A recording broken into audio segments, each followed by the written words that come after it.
तो दोस्तों नमस्कार, जय श्री राम। उम्मीद करता हूँ आप सभी लोगों को मेरी स्टोरी का पार्ट 1 पसंद आया होगा।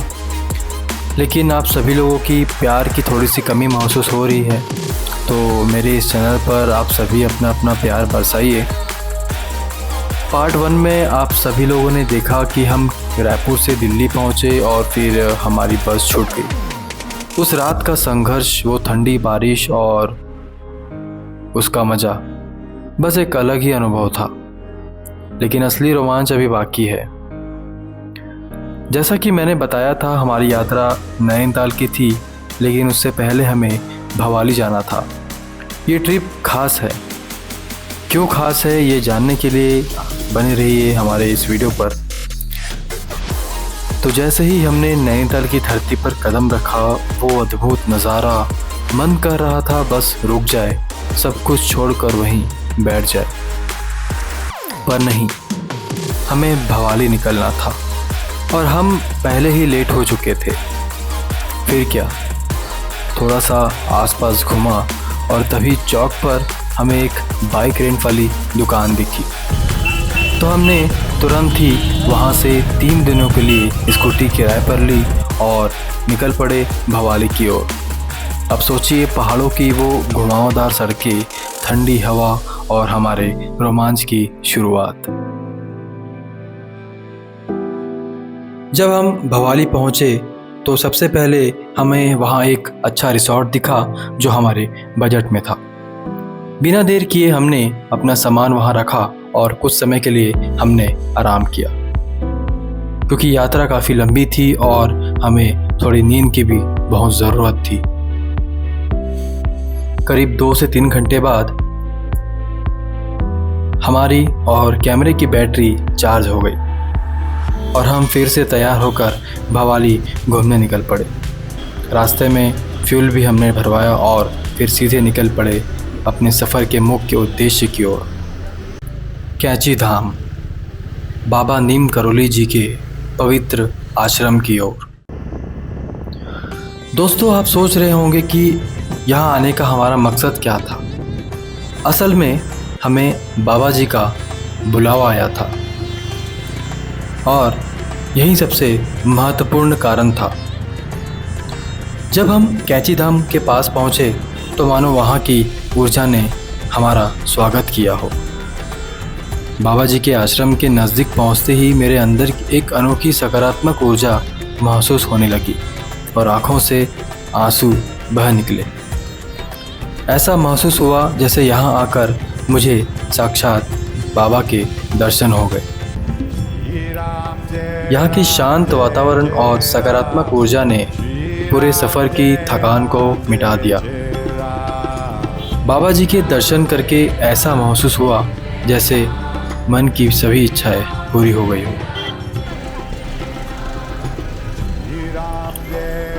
यहाँ आश्रम के अंदर रिकॉर्डिंग और कैमरा वगैरह ले जाना अलाउ नहीं है, तो हमने बाहर से ही कुछ फुटेज लिए और आप लोगों को दिखाया।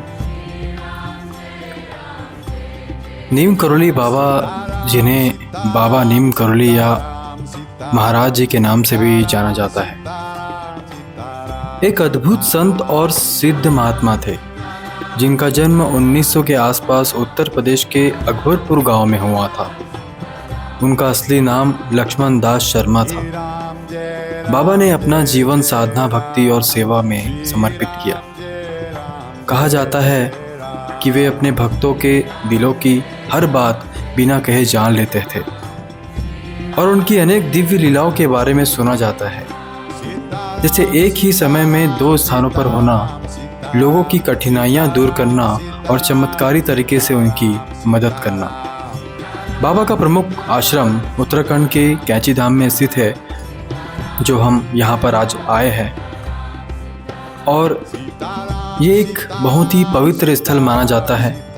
यहाँ पर बाबा के भक्त हर साल हजारों की संख्या में आते हैं।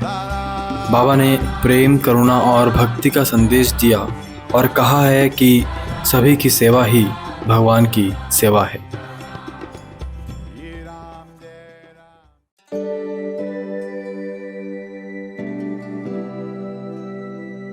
तो दोस्तों, बाबा जी के बुलावे पर हम कैंची धाम पहुँचे और सच कहूँ तो हमें यहाँ एक अलग ही शक्ति का एहसास हो रहा है। बाबा जी सबके हैं और सबका ख्याल रखते हैं।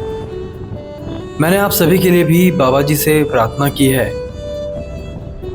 अगर आपको भी कभी बाबा जी का बुलावा आए तो कैंची धाम ज़रूर आइएगा।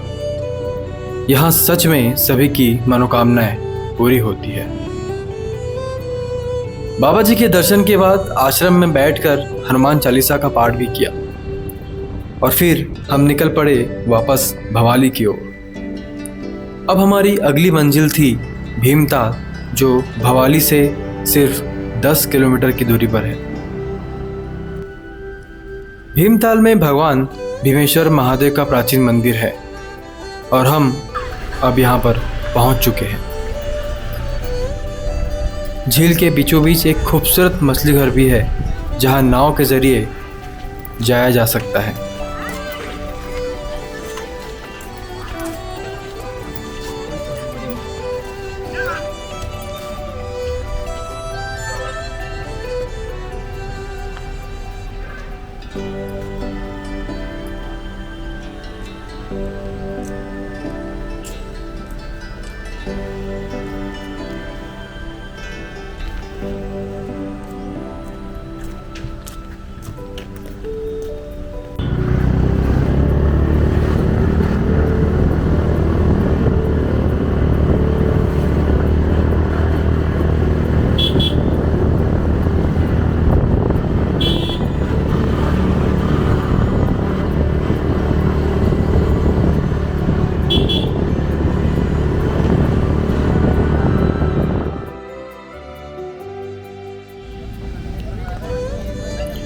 और देखिए दोस्तों, यहाँ दर्शन के बाद लौटते वक्त रास्ते में एक सुंदर सा स्पॉट हमें दिखा और हम यहाँ पर रुक गए।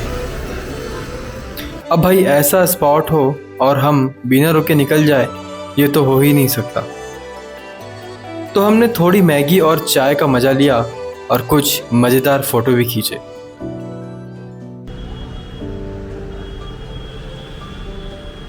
तो दोस्तों, हम अपने रूम पर पहुंच चुके हैं और इस वक्त शाम के 7 बज रहे हैं। देखिए पहाड़ों पर जगमगाते घरों का ये खूबसूरत नज़ारा और चांदनी रात का ये अद्भुत दृश्य, सच में ये पल हमेशा यादगार रहेगा।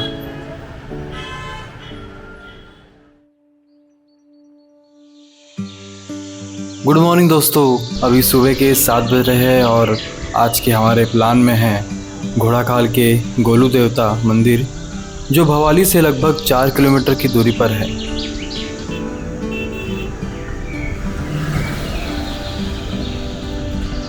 और यहाँ रास्ते में एक प्यारा सा स्पॉट दिखा और हमने नाश्ते का ऑर्डर देकर इस खूबसूरत दृश्य का आनंद लिया।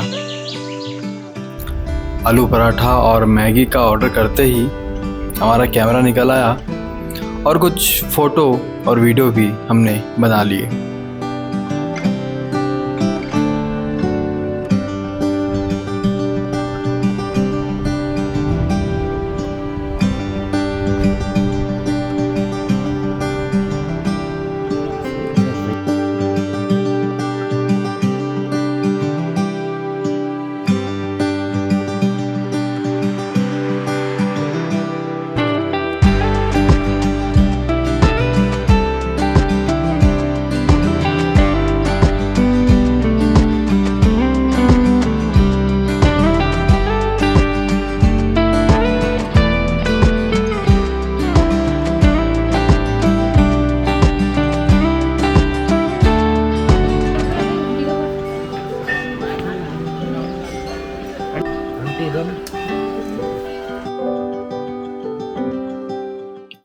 अब हम गोलू देवता मंदिर पहुंच चुके हैं।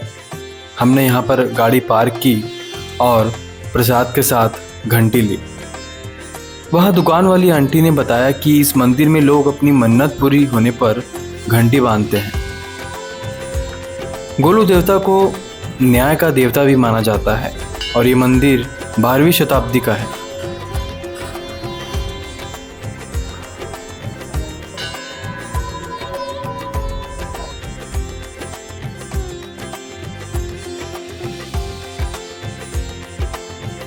उनके प्रति श्रद्धालुओं का विश्वास इतना गहरा है कि मंदिर में हर ओर लटकी हजारों घंटियां और मन्नतों से भरी चिट्ठियां इसकी गवाह है।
तो दोस्तों, इस यात्रा के साथ हमें हिंदू संस्कृति का एक और अनमोल अनुभव मिला।